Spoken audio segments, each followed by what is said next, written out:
que é que dirige a nossa vida? O que dirige a sua vida? Existem algumas pessoas que elas são dirigidas pelo medo. Existem outras pessoas que são dirigidas pela culpa, pelo remorso, por memórias dolorosas do passado. Existem pessoas que são dirigidas pela vergonha. Existem pessoas que são dirigidas por fábulas, por histórias, que elas preferem acreditar nessas histórias, não histórias com H, mas histórias com E. E elas preferem acreditar nessas histórias do que verem de fato a realidade. Existem pessoas que são dirigidas pelas opiniões dos outros. O que é que fulano de tal pensa de mim? E ele deixa que isso conduza a vida dele. Outros são dirigidos pelas expectativas dos outros. O que é que fulano espera de mim? E a gente vai deixando as expectativas dos outros dirigirem a nossa vida. Existem pessoas que elas vivem firmadas simplesmente naquilo que elas veem. Elas são, no sentido negativo da palavra, tomés da vida. Se eu não ver, se eu não tocar, eu não creio. Existem pessoas que são dirigidas e vivem firmadas simplesmente naquilo que elas veem, naquilo que elas podem tocar, palpar. Existem pessoas que são dirigidas por aquilo que elas sentem, aquilo que as dá arrepio, calafrio, uma sensação boa, é o que dirige a vida delas. Então elas vivem buscando sensações e mais sensações, sem pelo menos refletir se aquelas sensações são de fato boas, e são sensações provenientes da verdade, e não do engano dos seus próprios corações. Deus, Ele nos convida, irmãos, a sermos dirigidos não pelo medo, não pela vergonha, não pelas expectativas ou opiniões dos outros. Deus nos convida a sermos dirigidos não pela culpa. Deus nos convida a sermos dirigidos não por aquilo que vemos, não por aquilo que sentimos, não por aquilo que achamos. Deus nos convida a sermos dirigidos pela sua palavra e por aquilo que nós cremos. Esse é o convite de Deus para mim e para você. Que a palavra dEle, o que Ele diz, o que Ele diz, nos conduza. Sabe por quê, irmãos? Porque existem fases da nossa vida que parece que as nossas sensações, as nossas emoções, as circunstâncias favoráveis, tudo conspira a nosso favor. Tudo está andando como a gente imagina e espera. Não é verdade? Mas existem circunstâncias da nossa vida que parece que as coisas não estão conspirando a nosso favor.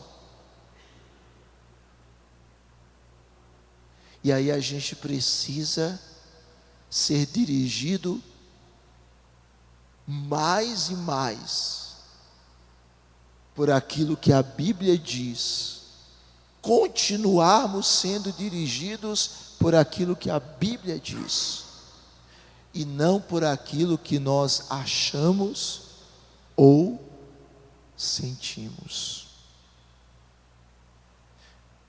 Estamos ainda no começo do ano. Daqui um dia a gente sai do começo do ano. E daqui uns dias a gente já está imaginando cantar Rompe a Aurora de novo no dia 31. Porque passa assim.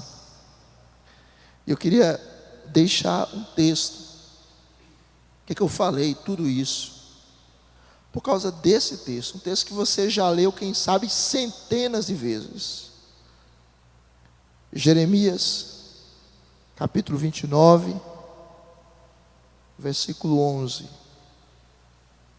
Jeremias, capítulo 29, versículo 11. Deus traz aqui uma palavra para o povo dele. E veja a palavra que Deus traz a Israel, mais especificamente ao reino sul de Israel, a Judá. Veja o que Deus diz através do profeta Jeremias. Vamos ler juntos, irmãos. Jeremias, capítulo 29, versículo 11. Vamos ler todos juntos. Eu é que sei que pensamentos tenho a vosso respeito, diz o Senhor, pensamentos de paz e não de mal, para vos dar o fim que desejais.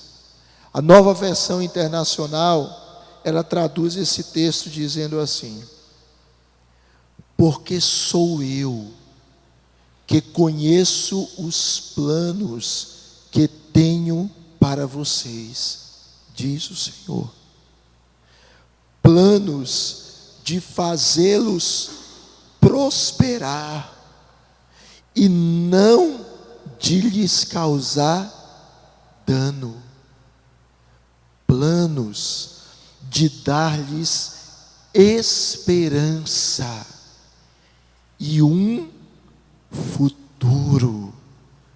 Planos de dar-lhes esperança e um futuro. Ó Senhor, a tua palavra é mais doce do que o mel, a tua palavra é a verdade, a tua palavra é bendita, a tua palavra é santa, ela é poderosa, ela foi lida, e em apenas ela ser lida, exposta, manifesta, vista, ouvida, ela pode fazer coisa grande no nosso coração. Então, ó Senhor da vida, ó Senhor da palavra, continua a nos abençoar e continua neste primeiro culto de oração do ano, falar conosco e nos transformar e nos edificar, em nome de Jesus. Amém, Senhor. Amém. É importante, irmãos, que a gente compreenda Deus. E Deus não pode ser visto como uma ideia, como um conceito, mas como uma pessoa, com a qual nós devemos ter experiência. Se a gente encarar a Deus apenas como um conceito, apenas como uma ideia, apenas como uma afirmação, apenas como um conjunto de verdades, a gente não estará vendo Deus da maneira como Ele quer ser visto.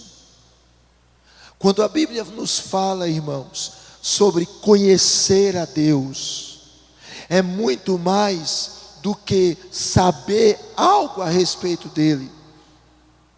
É muito mais do que ter informações sobre ele. Satanás tem muito mais informações sobre Deus do que eu e do que você. Satanás sabe muita coisa sobre Deus. Ele conhece a Bíblia de capa a capa. Ele já morou no céu. Então, pense na pessoa de Deus como uma pessoa, como um ser que nos revela verdades benditas, abençoadas, que nós precisamos conhecer e estudar. Mas sempre se lembre, Deus quer ser na minha e na sua vida mais do que um conceito e uma ideia. Deus quer que você e eu tenhamos experiências com Ele. Amém, meus amados irmãos? Deus quer que você o conheça. Quando a Bíblia fala sobre conhecimento de Deus, é mais do que saber sobre Deus, é experiência com Deus, é vida com Deus. E a gente só tem experiência e vida com Deus se a gente se relaciona com Ele, se a gente busca comunhão com Ele. Porque se Deus for simplesmente um conceito, uma ideia, nós vamos receber outros conceitos e outras ideias, e esses outros conceitos e outras ideias equivocados podem nos desviar se a gente não tiver vida com Deus, se a gente não tiver experiência com Deus, se a gente não tiver relacionamento com Deus. Aqui nós temos o povo de Deus, Israel, 597 antes de Cristo. Esse povo que era cheio das promessas e das bênçãos de Deus, está agora cativo na Babilônia. E por que aquele povo estava naquela situação? Porque desobedeceu ao Senhor, e o Senhor os puniu, e o Senhor os disciplinou, e o Senhor usou os caldeus para exercer a sua disciplina. E ali estava aquele povo, e era naquele contexto de sofrimento e de dor que Deus usa Jeremias para escrever uma carta para aquele povo. E naquela carta Deus diz que aquele povo deveria viver na Babilônia, deveria construir casas, deveria plantar, deveria comer o fruto, deveria habitar nas casas, deveria tomar esposas e gerar filhos e filhas, tomar esposas para filhos, dar suas filhas a maridos, para que elas tivessem filhos e filhas. E Deus está dizendo para eles: vivam a vida aí, porque vocês vão passar 70 anos aí, 70 anos, vocês vão ficar aí 70 anos. E aquele povo estava sofrendo por conta do seu pecado. Sim, estava sofrendo. E é nesse contexto em que nos seus sentimentos eles poderiam pensar: será que Deus me abandonou? Será que Deus me deixou? Será que Deus não se lembra mais de mim? Será que Deus me rejeitou? Será que Deus me esqueceu? Você já pensou nisso? Alguma vez você já viveu alguma situação, você pensou isso? Acho que Deus esqueceu de mim, acho que Deus tirou a mão dele sobre mim, pelo menos a mão graciosa dele. Já viveu isso? Aquela situação que você se sente desamparado, sozinho. É sensação, é uma mera sensação, mas é terrível. E é diante de um quadro que o povo está lá, aquele povo que foi criado para ser cabeça e não cauda, está cativo, que Deus diz para eles: eu tenho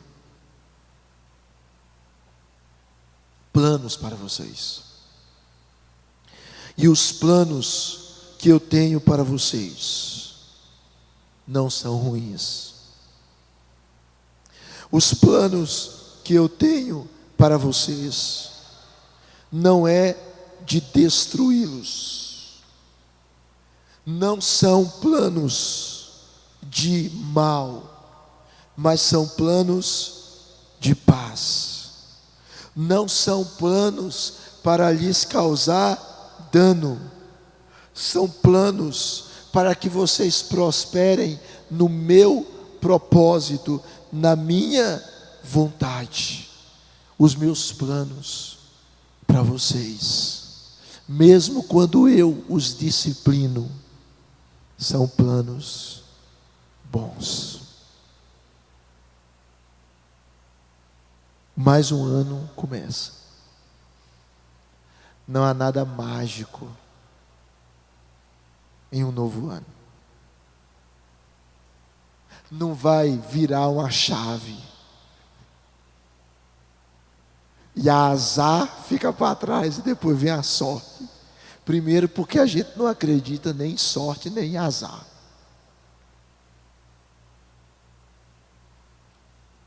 É um novo ano, mas é a mesma vida. Eu queria lembrar você, meu irmão, que se você faz parte do povo de Deus,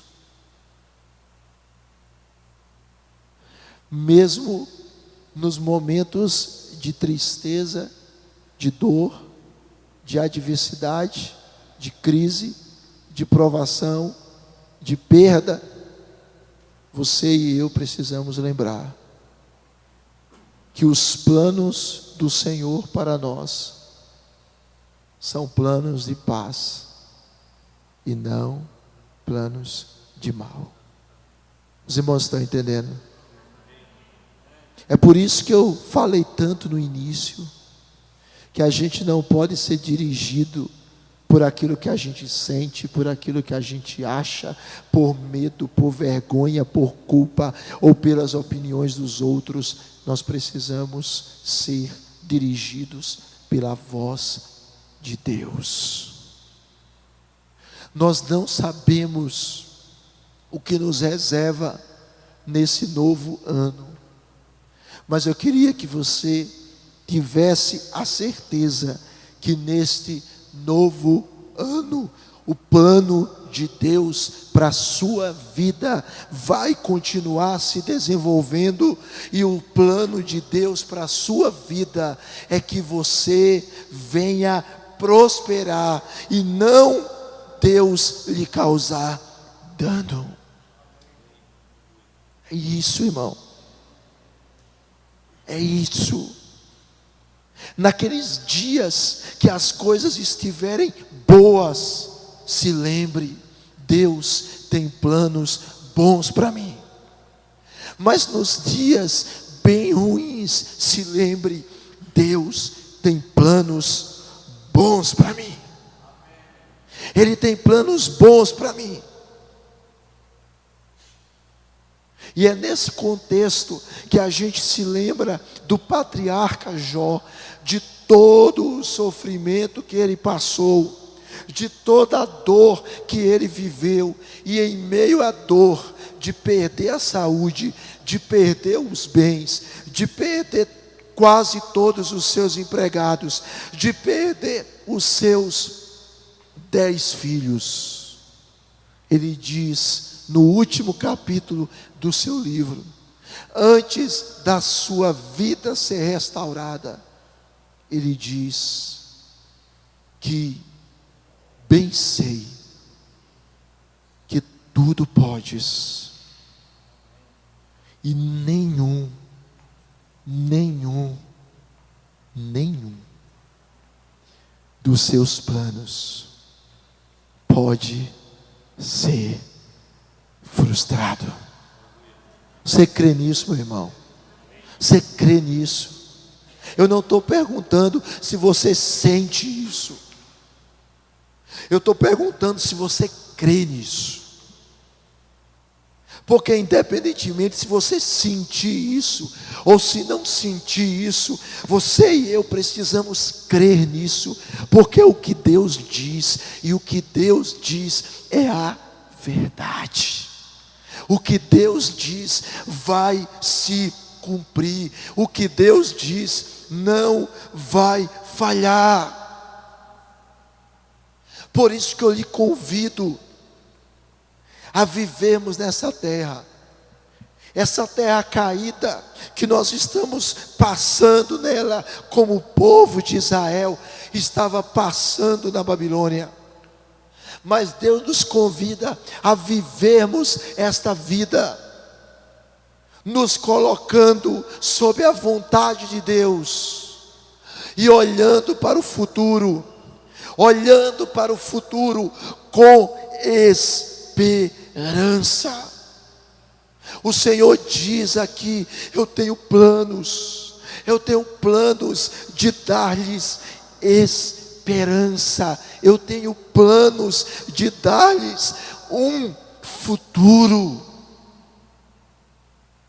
Não olhe para esse ano, e se as coisas estiverem difíceis, você dizer: eu não vejo a hora desse ano acabar, ou ano ruim, eu não vejo essa hora de 31 de dezembro chegar, e 1º de janeiro chegar, para essa situação passar. Não é isso que vai mudar. Mas olhe para o alto, olhe para o Senhor, olhe para Deus, olhe para aquele que lá na eternidade decidiu lhe escolher, e por isso você nasceu, e por isso você cresceu, e por isso você foi convertido, porque Ele lhe escolheu. Olhe para esse Deus, olhe para frente, e olhe para o seu futuro com esperança. O apóstolo Paulo está lá, preso em Roma. Ele escreve a carta aos Filipenses. Ele fala 16 vezes sobre alegria em uma carta com apenas 4 capítulos. E no capítulo 1, versículo 6, ele diz: eu estou certo, eu não tenho dúvida, eu estou certo de que aquele que começou uma boa obra em vós, Ele há de completá-la em Cristo Jesus. A igreja é essa comunidade, irmãos, é essa comunidade que vive numa terra caída, mas que sabe que os planos de Deus para ela são bons. É essa comunidade que vive numa terra caída, mas sabe que o seu sofrimento, que a sua dor está com os dias contados. É uma comunidade que vive numa terra caída, mas exerce a sua vocação. É uma comunidade que vive numa terra caída, mas tem esperança, porque a sua esperança está em Deus. E quando a nossa esperança está em Deus, ela não será frustrada. Aleluia! Ela não será frustrada. A gente espera em político e ele nos frustra. A gente espera em ideologias e ela nos frustra. A gente espera em pessoas e elas nos frustram. Nós frustramos a nós mesmos. Mas Deus, o seu projeto não se frustra. Mas eu queria que você ouvisse isso.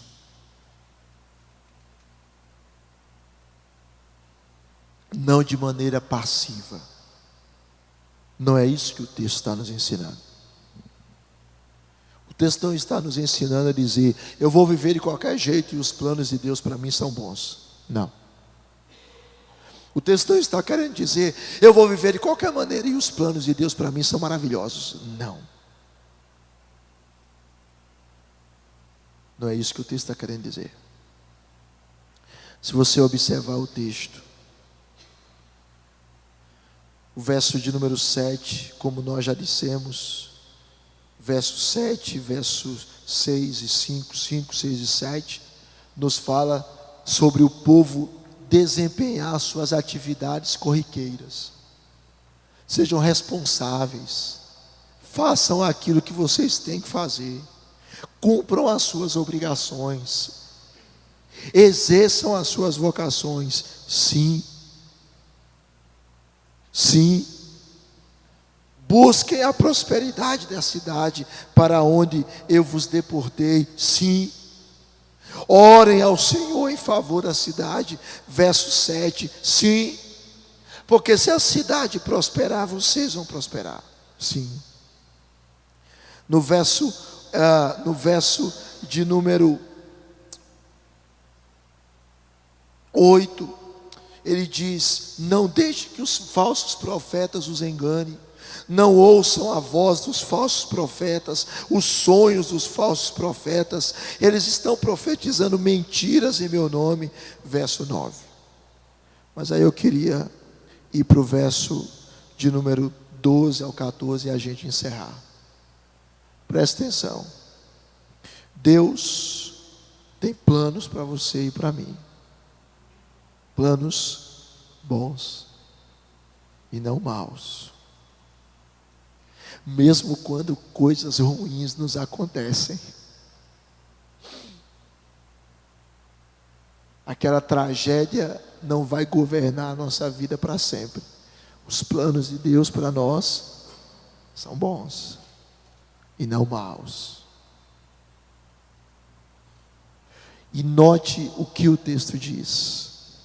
Observe aí no verso de número 12, diz: então vocês vão clamar a mim, vocês vão me invocar, vocês vão orar a mim, e eu os ouvirei. Eu os ouvirei. Você está entendendo, irmãos?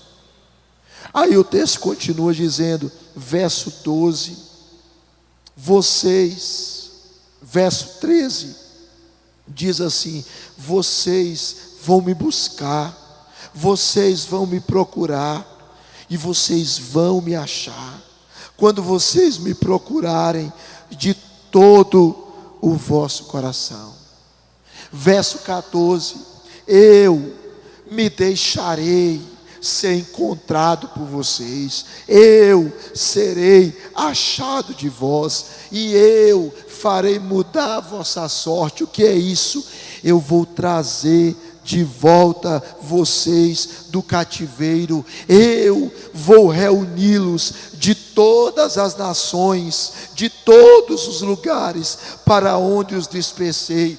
Eu, diz o Senhor, vou trazê-los de volta de onde os deportei. Perceba que o texto diz: Deus tem planos bons, Deus tem planos maravilhosos, Deus vai realizar grandes coisas, mas qual é o instrumento, o meio que Deus usa na execução dos seus planos na vida do seu povo?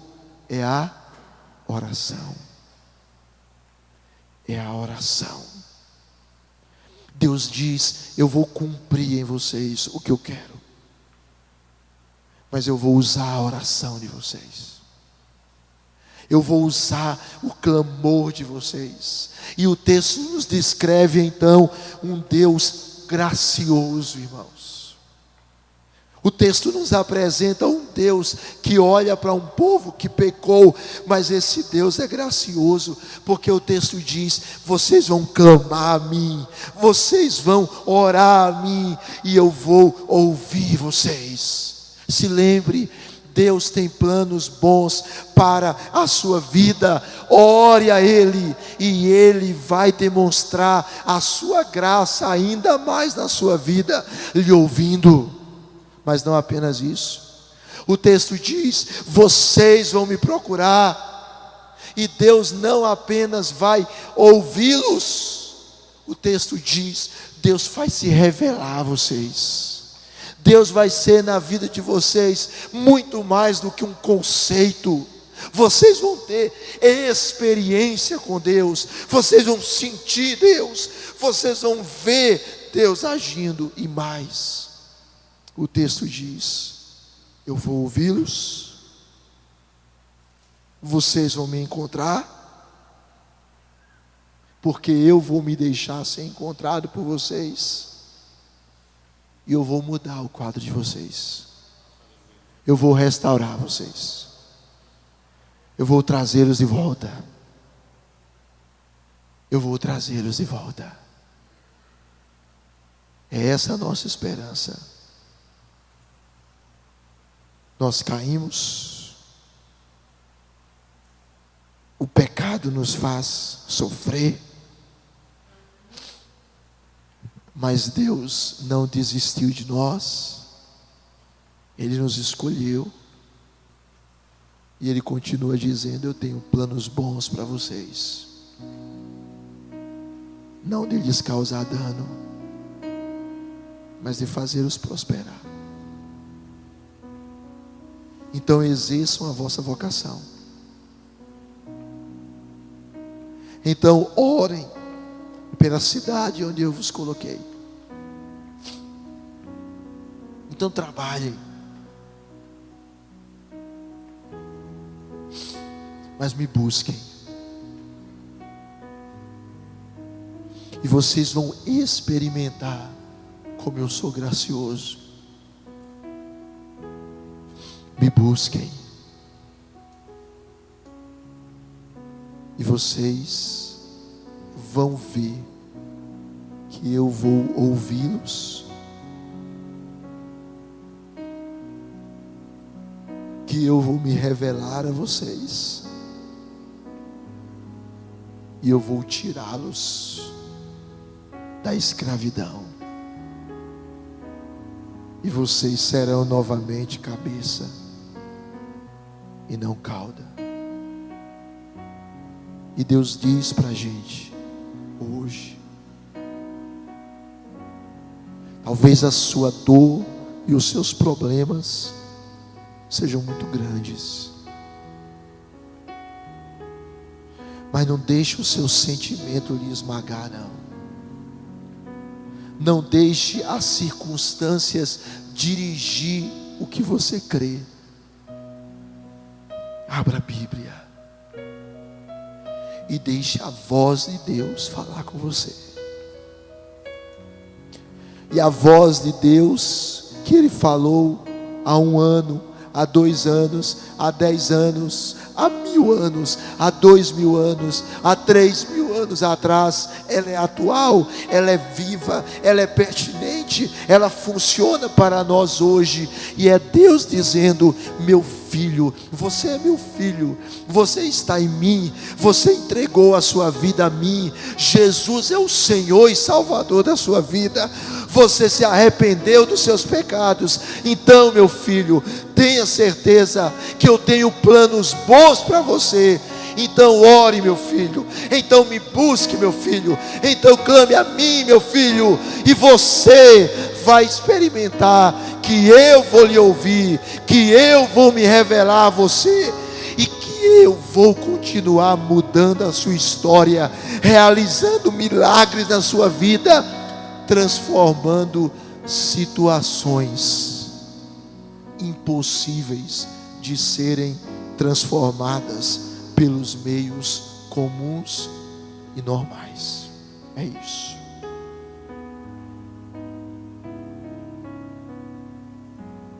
Termino dizendo: 538 a.C., mais ou menos, um homem chamado Ciro, um ímpio, mas a Bíblia chama Ciro de ungido do Senhor. Porque Deus levanta Ciro com um propósito. E Ciro permite que o povo cativo volte para Israel, volte para Jerusalém, e comece um processo de reconstrução da sua cidade. O que é isso, irmãos? É a mão de Deus. Deus, Ele pode fazer impossíveis. Você crê nisso, meu irmão? Eu estou rouco, estou falando baixo, minha voz está ruim de ser ouvida, mas eu queria que você entendesse isso, que você serve a um Deus que faz impossíveis. Não havia probabilidade humana daquele povo dizimado e escravizado voltar para sua terra. E Deus usou um ímpio para que aquele povo voltasse à sua terra. Porque Deus estava cumprindo um plano naquele povo. Deus vai cumprir o que Ele quer para você. Mas Deus diz para você orar e crer. Talvez você viva num calabouço existencial, numa prisão emocional, numa situação que você diz: Deus, como é que eu vou sair desse negócio? E que você olhasse para o alto e dissesse: Deus tem planos bons para mim. Deus vai ser glorificado. Ele está sendo glorificado na minha alegria e na minha tristeza, na minha dor e na minha cura. Deus está sendo glorificado, e Deus está agindo, e vai continuar agindo, e Ele vai mudar quadros na minha vida, até o dia em que Ele me chamar para a presença dEle. Nenhum sofrimento mais me abalará, e eu estarei para sempre com o Senhor. Vamos ficar de pé, irmãos.